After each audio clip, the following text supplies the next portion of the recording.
All right, so because I'm the pro, I start this, and I'm going to do this by defining what a hero is. So I'm arguing that Edward Snowden is a hero.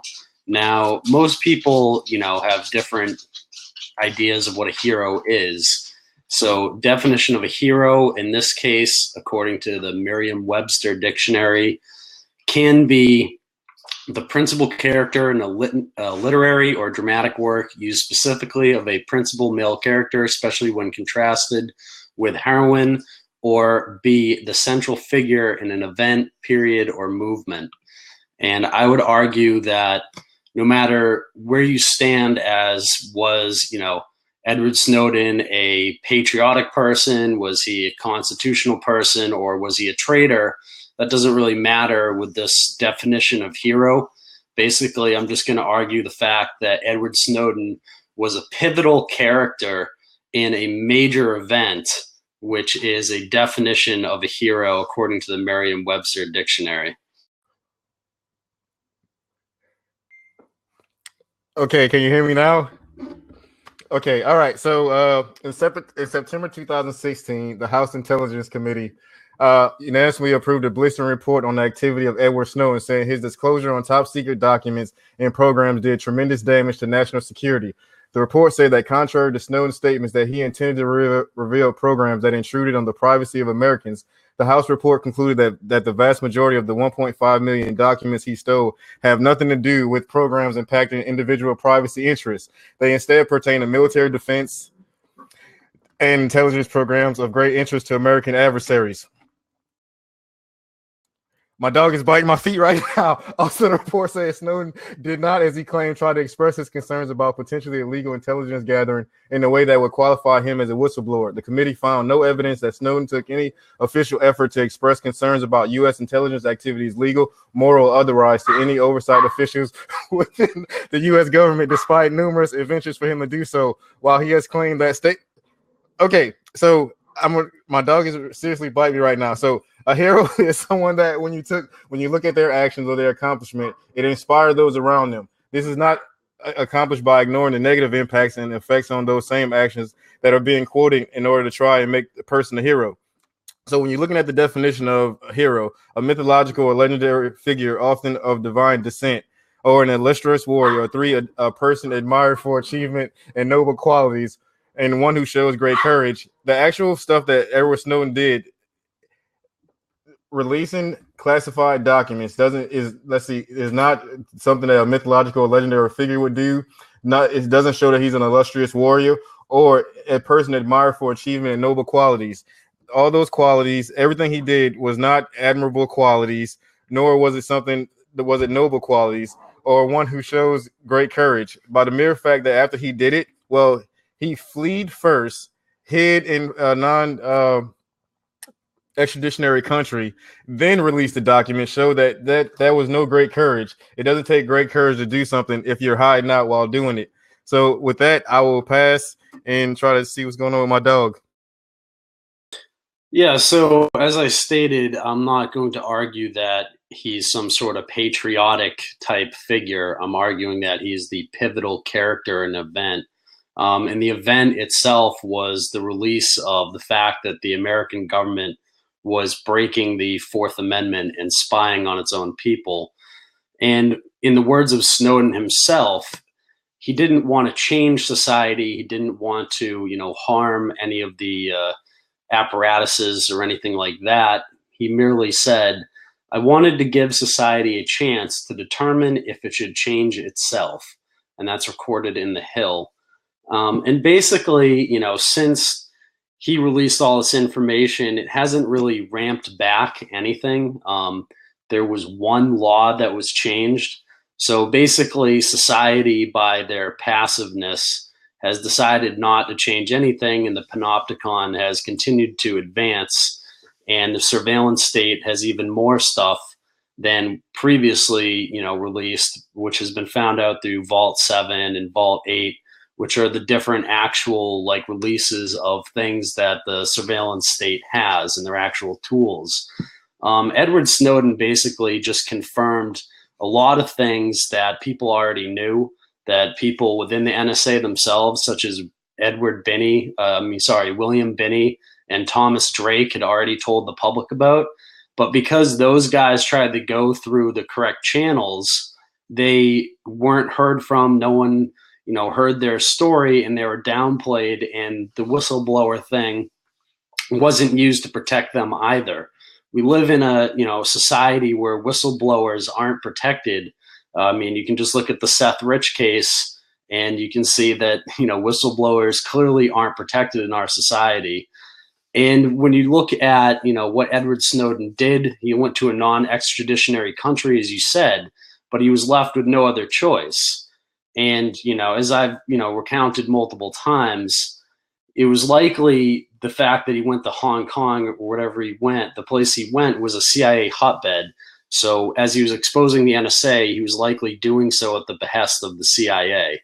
So he's not, he's just releasing the idea that there is a panopticon and it's changing society because it's implementing a Hawthorne effect. But he's not some patriotic, law-abiding character.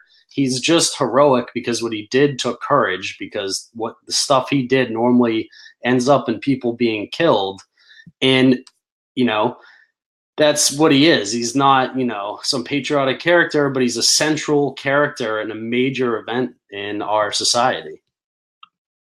Okay, so the problem what I have with that is so to call him a hero and say that portion of what he did was that of a hero is not to look at the complete thing of what he did. It's to cut and paste or just specifically focus on one aspect of it instead of looking at the whole thing. So, basically, Edward Snowden's actions are not the actions of a hero. The story of Edward Snowden reads like the story of a hacker who infiltrated the U.S. government with the sole purpose of releasing classified documents to cripple the government. So in 2012, Snowden was assigned to Hawaii as lead technologist for the NSA's Information Sharing Office. He said James Clapper, lying under oath, was said to be the tipping point that made him start illegally downloading intelligence. However, the NSA investigation found that Snowden began downloading the classified documents 8 months earlier, almost as soon as he began working in Hawaii. In accounts published in June 2013, interviewers noted that Snowden's laptop displays stickers supporting internet freedom organizations, including Electronic Frontier Foundation and the Tor Project. Both are hacktivist websites well known to support the hacking of government organizations in the name of keeping the government in check. So, and then also his first public chat room post that expressed his unhappiness with the CIA and the way the government was run go back to 2001 and run all the way through May 2012, just before his tenure in Hawaii started, when he operated under the pseudonym The True Hoo-Ha or something like that. So to recap, we have Edward Snowden operating under a pseudonym, upset with the CIA and the U.S. government in online chat rooms for 11 years. Then the post stopped at the same time when he received a government job working in the same sector he complained about. Then almost immediately he began to illegally download classified material. Then he left the country and started releasing the material. And since then he has been showing sponsorship by internet hacker organizations.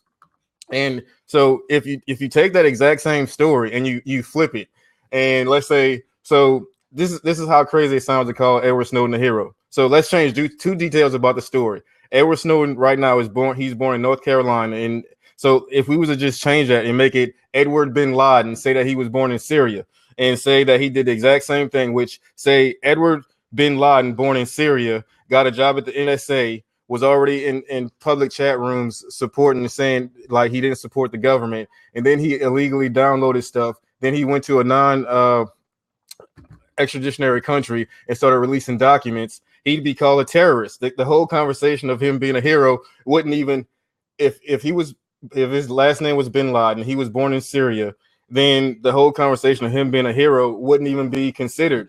But it's kind of sort of almost racist to a point that American doing it and it's okay. He's being considered a hero when anybody else doing it, he'd be a terrorist.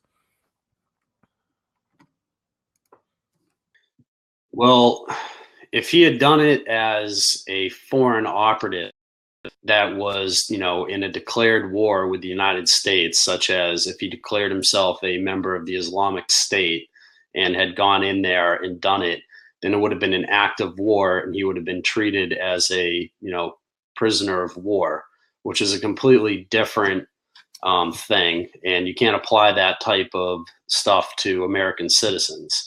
And he was an American citizen, and he was a whistleblower, and he should have been protected by the Whistleblower Act, but he didn't go through the proper channels. So because of that, he fled the country in order to protect himself, because what he did was very dangerous, and he knew, because other people before him, as I said, such as William Binney and Thomas Drake, had gone through the proper channels of whistleblowing, and they weren't protected. They were threatened with prison sentences and everything else, and they didn't change a thing. He decided to go to, award-winning journalists that would be able to release the information properly so that it would not hurt the surveillance state, the NSA and everything else in their operations, so that it would be released to the public properly so that we could have this debate. Without him doing this act, we wouldn't even be having this debate. And it's really a debate about, what is the government doing? Is it proper for the government and for these corporations to be taking our data and not storing it properly, and just taking up all of this metadata and all this other stuff against the Fourth Amendment, which is what they're doing? They have no right to go in and take everybody's phone records and everybody's metadata. What he released is grievous crimes against every person in this country. And they did it by stoking up fear of, as you said earlier, we have this fear of Islamophobia, even though you're more likely to be killed by a honeybee than a terrorist.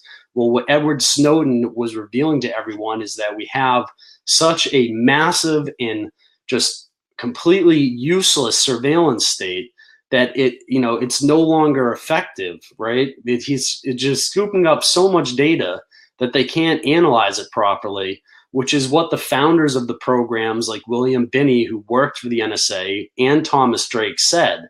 And they said, things like 9/11 would have been stopped had they been using different programs that weren't mass surveillance programs. So what Edward Snowden really did was show the world that you can't just do mass surveillance of everyone. You need targeted surveillance programs in order to properly use the data that you can collect with these surveillance systems against the real enemies out there. See, and coming back, so I'm going to address the whole whistleblower thing, and he released it properly in order to try to save all that stuff. And a lot of that is like a wives' tale. So under the law, publicly revealing classified information does not qualify someone as a whistleblower. However, disclosing classified information that shows fraud, waste, and abuse or other illegal activity to the appropriate law enforcement or oversight personnel, including the congressman, makes someone a whistleblower. So when you say that he didn't release it the right way, all that means is it's not that hard. Releasing it to a congressman, a senator, anything else would have put him under whistleblower thing. The fact that he left the country and released it to the news is what made it not be a whistleblower thing. And then going on to releasing it properly, he released it properly in the way he did it. So in March 2014, Army General Martin Dempsey, then chairman of the Joint Chiefs of Staff, told the House Armed Services Committee the vast majority of the documents that Snowden exfiltrated from our highest level of security had nothing to do with exposing government oversight of domestic activities. The vast majority of those were related to our military capabilities, operations, tactics, techniques, and procedures. In February 2015, NSA Director Admiral Michael Rogers said that Snowden's disclosure had a material impact on the NSA's detection and evaluation of terrorist activities worldwide.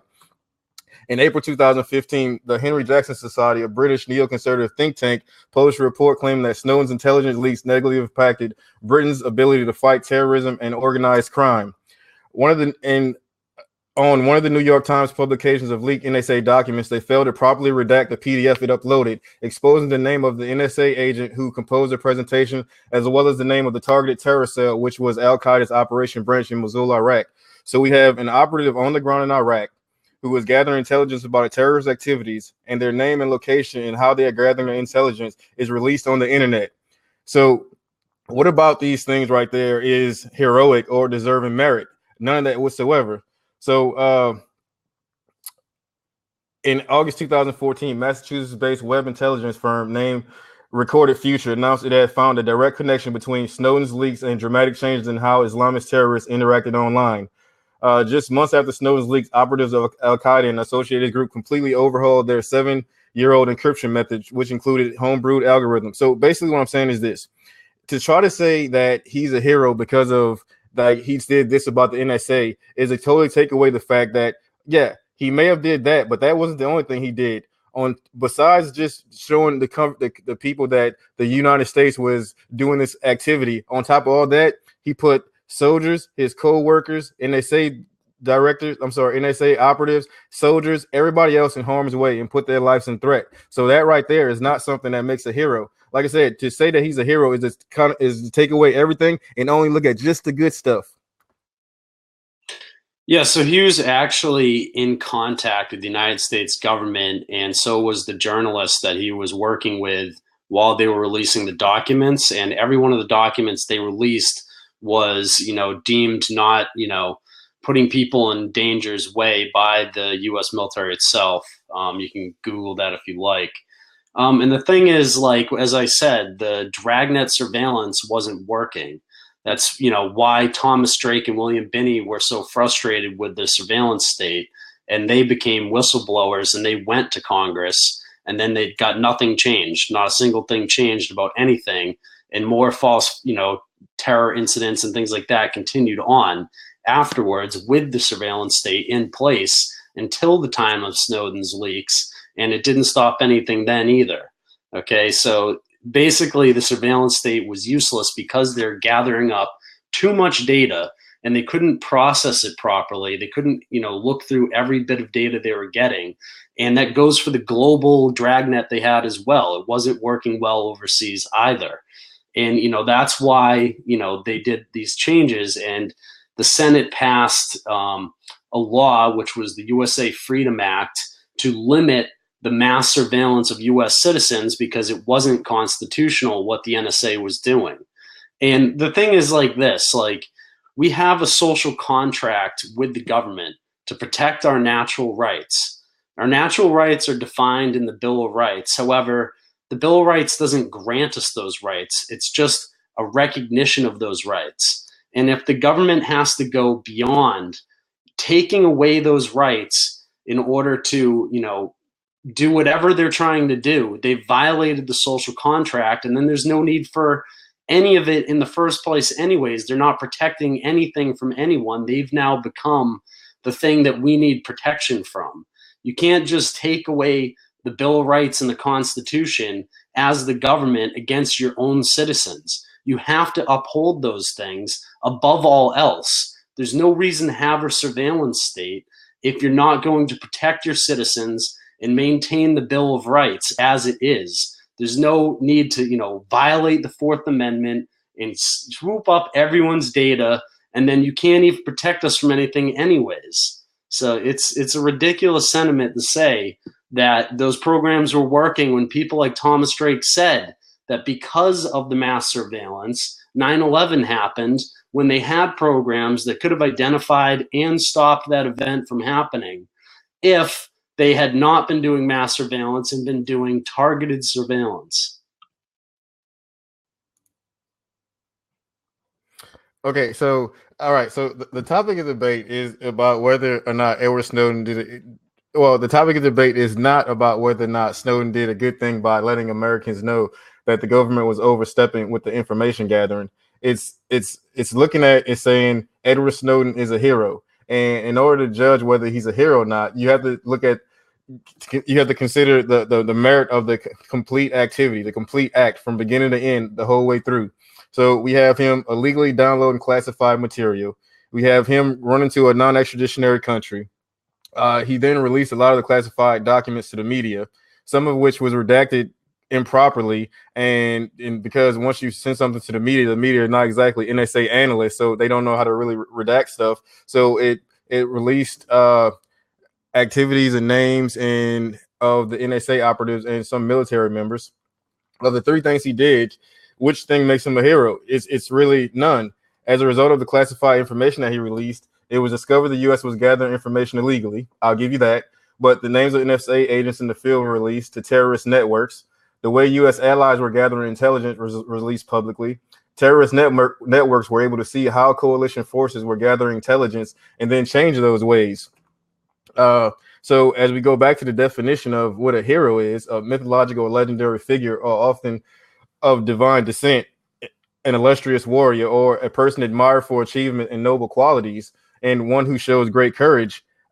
None of those out of the things that he did, which was illegal downloaded classified materials, ran to a non-extraditionary country to release those documents, then releasing those to the media, and then giving the terrorists an open book to see how they're doing stuff. None of those are admirable, and none of those show great courage. Because, like I said, he hid, and the mere fact that he's still hiding is actually adds on to that more. So it's like, if you're going to say that it's a hero, this is somebody that I would say to tell my kids, I wish they would be like the whole action from beginning to end, to tell my kids, hey, this is something admirable that I wish you would do. And looking at that right there, how can you say that this is something that's admirable that you'd want somebody else to duplicate? No, like I said, yes, he did a good thing by showing the U.S. showing the people that the U.S. were improperly gathering stuff. However, that's not the complete act of what happened. There was a whole lot more harm that came than good. So first off, I would only tell my children to look up to Jesus Christ. There's no other person that I would tell them to look up to. I think that's more into idol worship and things like that. Heroes generally have good and bad traits, which is why I'm just saying he's a central figure in an event. And I think he's done more good than bad, which makes him a hero, right?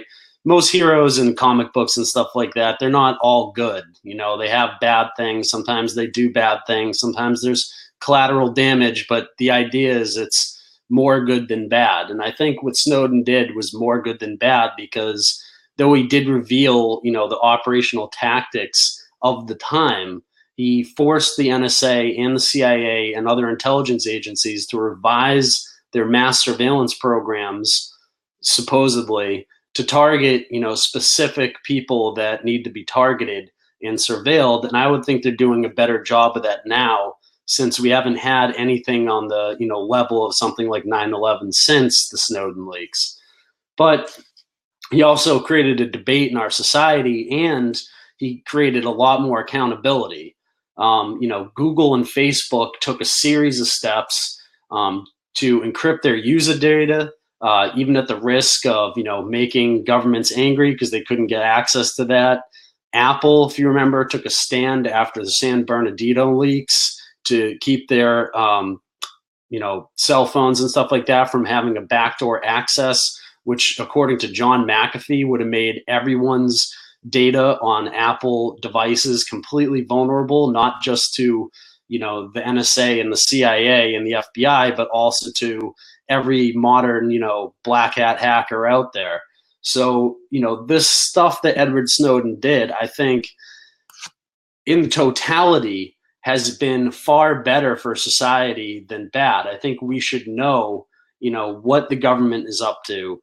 You know, in the words of John F. Kennedy, you know, in a democratic society, basically, is what he said, is that, you know, secrets and things like that are, you know, worse and causing worse problems than, you know, the reasons cited to justify them. So basically, I think that's what's going on here, is these programs, they were basically ineffective that he outed. And hopefully they've got better programs doing more targeted surveillance now. And, you know, these private corporations and other things have also upped their encryption and protected their users better ever since the Snowden leaks. It's just changed society overall for better, knowing about this government corruption. So, like I said, I think it's almost like a measurement, a trade-off of what you're trying to do. So, okay, so all those, let's say, let's give you benefit. Let's give Snowden, not you, because I know your thoughts on him. Let's give Snowden benefit of the doubt and say that his objective really may have been to inform the general public. Okay, the United States general public. However, the information he released, he made it available to Russia, to China, to Iran, North Korea, any kind of government intelligence agency around the world, any terrorists with internet access, and many others who wish to do harm to the United States. All were made aware of every kind of technique that the United States had at the time for gathering intelligence. That right there is not good. If you want to do something, then the proper way to do would have been something to handle internally to the United States. The mere fact that he released this publicly to the world into terrorist organizations shows that he was not too considered about the health and the welfare of the United States, because you can't say on one hand I'm worried about the Americans and stuff like that, while on the same token I'm releasing all the names of and locations of the service men and women who are gathering intelligence around the world. One defeats the other. Like I said, the mere fact that doing this allowed terrorist organizations who would do harm to Americans and to American people and to their allies, and let them know, okay, these are the people that the Americans have around the world. This is how they're gathering their intelligence, and this is how they're doing. Just allowing for them to be able to change their techniques kind of defeats the purpose of saying that, hey, I'm trying to help the Americans. So that's why I say you can't say this is heroic, because you can't say it's heroic and he's doing this for the benefit of the United States if everything he's doing is counterproductive and just counterproductive to the security of the United States. It defeats the purpose. So now it went from the United States government, the NSA, is illegally tapping my phone, to now the terrorist organizations know exactly how the Americans are doing their stuff. So let's blow up American soldiers here. Let's be able to do this here. Oh, I'm gonna change my phone. Oh, this is how the United States is doing it. Let me change the way I'm doing this, so that way I could do better attacks on the United States. Like I said, it kind of defeats the purpose. Yeah, well, they haven't shown any direct connection between any terrorist activity overseas, any operations, and the things that Edward Snowden leaked. So there wasn't anything that came out of his leaks where they were like, oh, there's a U.S. undercover operation taking place here, and we'll ambush it. That never actually happened. That's just a military-industrial complex talking point that's been regurgitated. But you'd have to actually cite examples of that, which have not occurred. And another thing you said earlier in the debate was about, Tor is an anti-government website. Tor was developed by the United States Navy, and it was done so that U.S. naval operatives overseas could, discuss with each other without having their IP addresses tracked. And they made it open to the public because it's a shell game. So the more shells using the Tor network, the easier it would be for the naval operatives to hide themselves within that traffic. So it's not an anti-government program. The government created it and released it to the public themselves. And the other thing is, Edward Snowden didn't release the most important, tactics and things that the NSA and CIA were using at the time. Those have just been released during the Vault 7 leaks and in the Vault 8 leaks. And those show much, much more advanced capabilities than anything Edward Snowden leaked. And Edward Snowden wasn't the first person to put those capabilities and things out to the public. Thomas Drake and William Binney, guys that were actually in the NSA that created those surveillance programs, those guys had already come out publicly and told the public and the whole world about all the stuff that Edward Snowden did before Edward Snowden did it. So he didn't make any, changes to what any spies or things around the world would have already known about the USA surveillance system. Man, I hate that you did that right when I was trying to do notes, my last minute notes. Okay, so in closing, in my last minute 25, so I want to rehash that.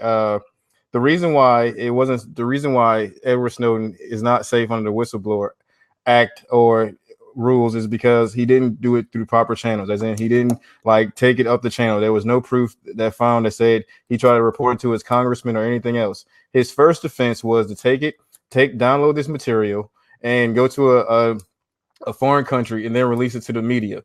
In releasing this to the media, he released it to everybody. And I did read to you one thing that said that the New York Times, by improperly revealing and releasing classified documents, showed the name and the operation and the operator who was doing this stuff. I also showed that by doing this, that it allowed Al Qaeda to be able to change their techniques and their tactics to do stuff. So to say that he's a hero, like I said, there's really nothing that can be seen as heroic unless you edit the story. And if the complete story was Edward Snowden, let's say he released this to the news source in the United States, only certain stuff, and that was it. And then only the U.S. government had gotten it, and then they changed stuff. Then perhaps it would be some kind of conversation, but it's not. He released it to everybody in the world, terrorists included. Peace, man. Thanks for the debate. And everyone watching, don't forget the